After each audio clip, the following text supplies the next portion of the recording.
Quand, terre promise, rime avec billet retour, l'exode israélien vers Chypre soulève des questions. Pendant que des milliers d'Israéliens fuient vers Chypre à bord de ferries, les Palestiniens, eux, restent, sous les bombes. Alors que le gouvernement israélien martèle depuis des décennies que cette terre leur appartient, depuis 3000 ans, les images récentes de milliers d'Israéliens fuyant par la mer vers Chypre rappellent une vérité bien plus terre à terre. En temps de guerre, ce ne sont pas toujours ceux qui crient le plus fort leur attachement à une terre qui y reste. Avec la montée brutale des tensions entre Israël et l'Iran, la fermeture de l'espace aérien a entraîné un phénomène peu couvert dans les grands médias occidentaux, l'évacuation, par ferry ou yacht, de citoyens israéliens vers Chypre, l'Europe ou ailleurs. Certains parlent d'un retour temporaire, d'autres d'un séjour forcé. Mais le résultat est là, face au danger, des milliers de personnes quittent un territoire qu'on leur dit pourtant être sacré et éternellement leur. Les ferries affrétées par El Al, les croisières de secours depuis Limassol, ou les jets privés vers l'Europe traduisent une panique certaine dans une partie de la population israélienne.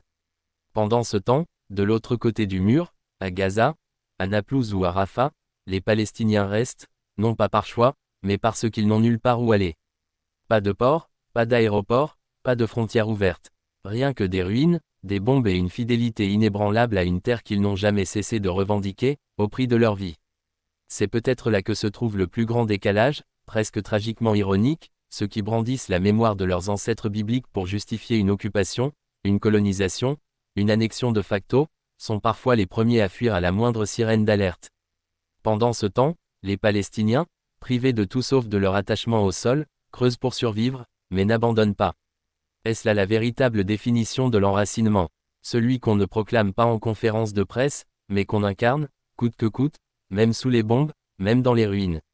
La communication israélienne s'est longtemps appuyée sur un récit émotionnel fort, celui d'un peuple revenu sur sa terre après des millénaires d'exil.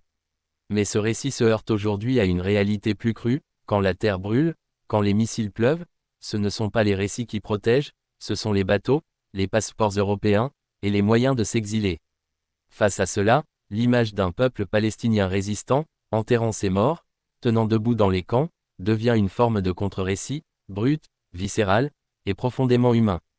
Les racines ne sont pas dans les discours, elles sont dans les veines, les larmes, les ruelles effondrées qu'on refuse de quitter. Israël a peut-être 3000 ans d'histoire dans ses livres, mais les Palestiniens ont 75 ans de présence continue dans les ruines. Et ça ne s'achète ni en dollars ni en mythes. Il y a ceux qui fuient à la première sirène, et ceux qui restent jusqu'à la dernière.